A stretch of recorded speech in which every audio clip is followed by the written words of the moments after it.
Well, it started as a game because it's an impossible project. You simply can't write a story about the 20th century. No one can do that. So I started as a hobby to solve one problem after the other. For instance, what about the First World War? I mean, if you're doing a story about the 20th century, the First World War must be there. On the other hand, you can't dig yourself down into the trenches because everyone has been into the trenches from Erich Maria Remarque and onwards. So how could you have the war in the story without having the war in the story?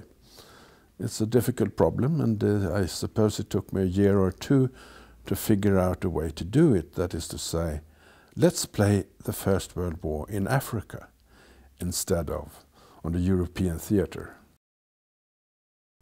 What most readers seem to be fascinated about is this feeling that it could have been me.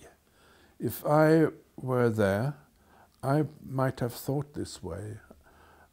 I would have had the same belief in the brilliant future as these people all have.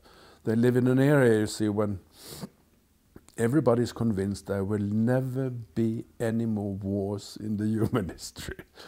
The 20th century is going to be the most peaceful century in our human history. And it turned out the other way, as we know now. But if you'd been there, and I think my readers have this feeling of, my God, it could have been a different world. And